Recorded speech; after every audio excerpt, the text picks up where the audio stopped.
I believe that there are certain problems we can avoid in our life if only we begin to start praying certain prayers. These are very dangerous prayers, and I can assure you, not every Christian can pray it because you see issues like heartbreaks, toxic friendships, toxic relationships. You are struggling to leave this person. There are just some issues that you can put yourself out of by praying these prayers. And I may be wrong, but there's just something I've observed about God. It's like God like all these kind of prayers because there's no how when you pray this prayer you cannot miss. See, God will answer it. I am the one telling you from my experience. God will answer it. Let me begin to list them. Prayer like, God, if it's not your will, scatter it. The way God is to answer it, the thing self will shock you. When you make that kind of prayer, it's like, you know when they say enter into his gates with thanksgiving, you just opened the door and told God, come in. Hey, pray that prayer. If it's not your will, scatter it. Another one is, God, align me to your will. Do what you need to do, even if it hurts me. Hey. See that hurts part? It will really hurt you. It's gonna hurt you. Some of you are crying right now in your life. You don't know that it's answer prayer. It's prayer that you prayed some time ago that God is answering now that you are crying, you are calling heartbreak. You are crying, you are saying, God, why me? You are the one that invited God. Another prayer you can pray is, God, interrupt my life, scatter my schedule. Jesus, I heard this prayer. I was like, hiya, later. When you make this kind of prayers, you are giving God permission to write over your will. I know that as I'm talking now, some people will be like, some of these prayers are not biblical. This. My home training will not allow me to tell you to keep your advice to yourself. So because of that, I will not tell you. But what I can say is that from what I've observed, prayers like this work. I don't know, maybe biblical or not biblical, but then that's where the message of God comes in. God knows your heart. God knows your intention. And like I said, it looks like God likes this kind of prayer more because the speed at which you used to answer it. You just say, God, if it's not the one, scatter it, boom, you see the person starts misbehaving, like the person's head will just start misbehaving. Another prayer is, God, anything that does not look like you in my life, take it.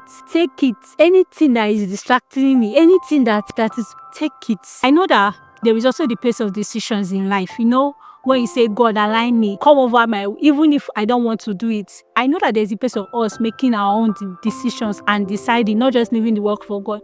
But sometimes, you need God to step in and scatter it without your permission. So this is why I like prayers like this. You are giving God permission ahead to do it without your permission. You are telling God, this is me now with my sane mind. I'm telling you, go into my future and begin to scatter the things that do not look, even if it will hurt me.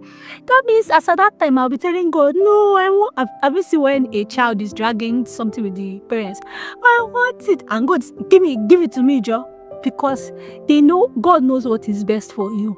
So even right now, there are some things that God is subtracting from you. Some people, some opportunities that look like the best, but God is locking the doors, and you are crying.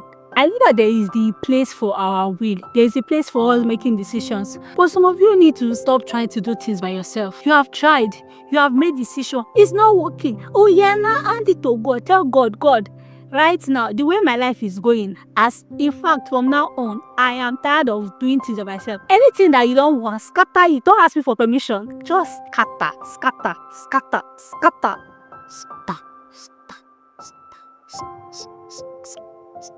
Tomorrow, I know I will cry. Even when I'm crying, scatter it.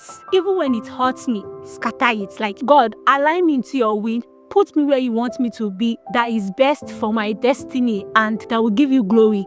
Even if my flesh does not want it, put me there. I believe that as much as our will is powerful, there are things that can also override our will. If a child can be dedicated to the devil and demons are operating in that child and the child is working under the influence of the devil without his own permission, in fact, even without that child being born, covenants, I can make a covenant for myself ahead of me, right? I can tell God, do things without my will. See, I dedicate myself, my future to you. Without my will, don't ask me for permission. I don't tell God, scatter anything, scatter it. And I've noticed that God is always quick. This song, Jesus take the wheel, is it a joke to you? It's not a joke. Do you know what it means to tell Jesus to sit on the driver's seat and take the wheel of your life? Means that even if you don't want to go into that direction, he's gonna drive you there as long as that's where he wants you to be. Will is good over sometimes, God, I beg. And all will again, just take over. Warning, think twice before you pray prayers like this. Because sometimes the answers are not funny. Most times, the answers do not come the way you expect. They come dressed in tears and pains. There is a reason why the Holy Ghost is called the Comforter.